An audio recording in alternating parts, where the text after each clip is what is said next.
Halo semuanya, apa kabarnya nih? Semoga teman-teman semua di dalam keadaan sehat, dilancarkan pekerjaan maupun usahanya. Amin. Ya, pada video kali ini saya ingin menunjukkan beberapa video kepada teman-teman. Di antaranya menurut saya cukup lucu, di mana jubirnya Prabowo Gibran ya ditanya soal singkatan oleh jubirnya Anies Baswedan gitu. Dan di sini jubirnya 02 tidak bisa dan tidak mampu menjawab daripada singkatan itu karena ada upaya pembenaran dari jubirnya 02 terhadap pertanyaan Gibran yang mengandung singkatan kepada Caimin. Lalu ada lagi video di mana jubirnya 02 lagi ya kalau tidak salah, atau tim sesnya saya tidak tahu, ini tidak mengerti soal tax rasio pajak yang dibahas atau didebatkan oleh Profesor Mahfud dan oleh Gibran gitu ya. Menurut saya cukup lucu tingkah laku jubir atau tim sesnya 02 yang tampil di televisi nasional ini. Nah, bagaimana videonya? Coba kita simak bareng-bareng videonya. Cawapresnya licik pakai jebakan singkatan SJY. Jubir 02 mati kutu saat ditanya balik singkatan ILDP. Saya bukan cawapresnya, jadi mungkin kan Mbak itu Putri bisa sebagai ditanyakan. jubir dari pasangan 02.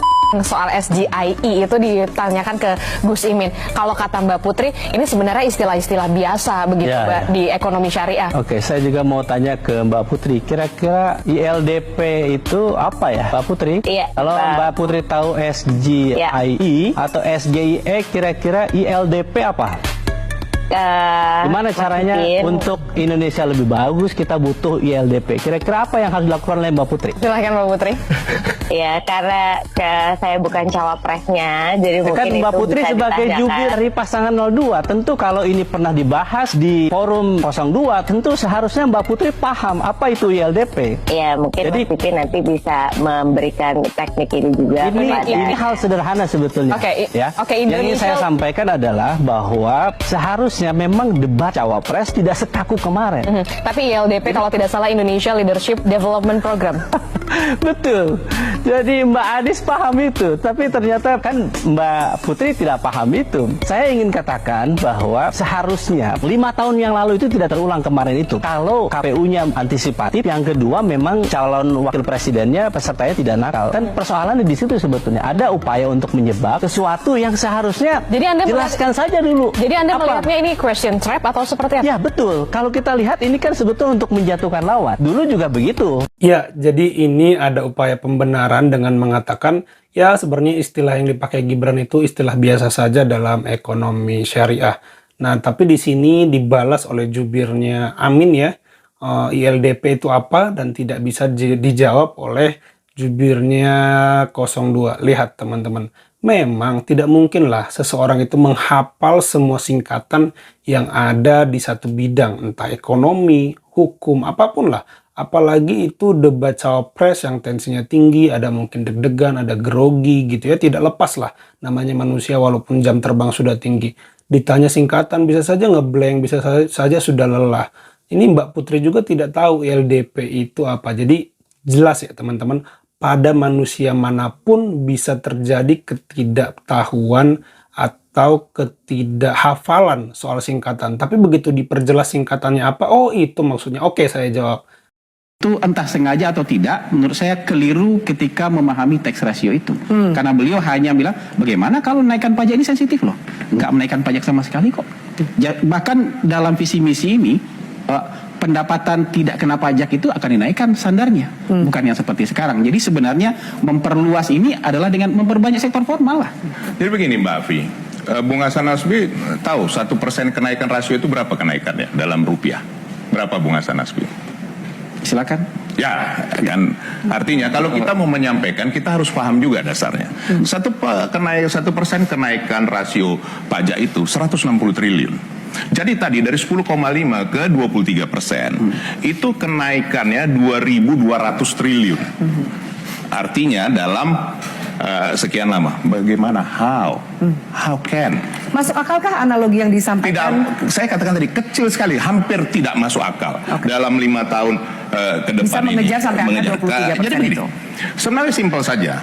Sesuatu itu disampaikan, kita memang harus menguasai. Makanya tadi saya dari awal saya memaklumi bahwa memang itu bukan bidangnya, dan memang secara kemampuan dan track record memang belum sampai Tapi sudah ke sana. ditulis di visi misi Nah, loh, kalau jadi visi harus misi dijelaskan. visi misi kan wajar saja. Itu adalah suatu hal yang mau ditargetkan. Oke. Nah, hanya di dalam menjelaskannya itu yang disampaikan Prof. Mahfud. Jangan sampai rakyat ini juga bingung bahwa apa yang mau dicapai, pajak mau dinaikkan lagi dengan tadi. Karena kenapa? Analoginya tadi yang disampaikan Bung Hasan Nasbit, kebun binatang. Apa kaitannya dengan kebun binatang?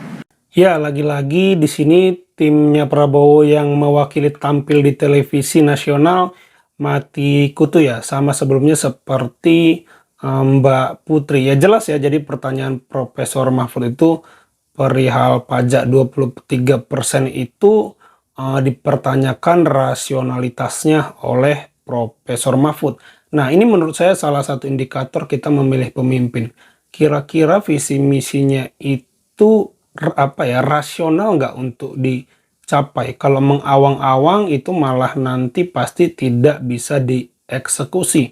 Nah, kita bisa lihat dan melihat ya, memilah-milah program Capres-Cawapres ini mana yang rasional, terukur. Nah, inilah yang coba ditanyakan Profesor Mahfud kemarin, 23% gitu ya. Dari apa? Dari PDB, dari APBN. Saya juga tidak terlalu memahami soal ini, tapi intinya ada sesuatu yang dipertanyakan oleh Profesor Mahfud di situ, yaitu rasionalitasnya, terukurnya, itu yang ditanyakan Profesor Mahfud.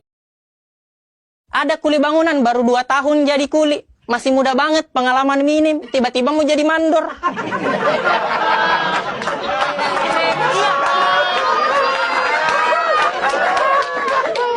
Maksud saya kerja dulu kuli.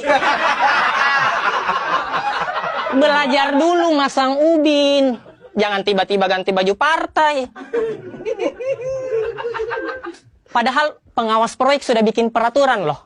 Kuli bangunan baru boleh pulang kerja jam 5. Terserah kamu kemana. Bantuin kuli yang lain, ke CFD bagi-bagi susu, terserah. Tapi jam 5 sudah ada putusannya. Dia pulang jam 3. Ngelanggar kode etik kuli itu. Takutnya terjadi gosip antara kuli yang lain gitu. Ya enak ya dia bisa pulang jam 3. Enaklah dia kan anak mandor. Iya sih anak mandor, tapi masa tidak ditegur sama pengawas proyek? Lah dia kan pamannya. Kuli bangunan. Kuli bangunan. Undang-undang dirubah MK. Peraturan KPU diganti. Baliho lawan dirusak. Mbak Najwa Shihab kabarnya diancam.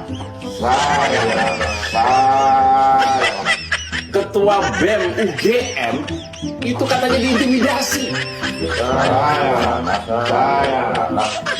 Surat suara beredar di luar jadwal. Saya Ya, itu aja teman-teman video kali ini. Terima kasih yang sudah menyimak sampai selesai. Semoga videonya bisa dinikmati. Sampai jumpa di video saya selanjutnya.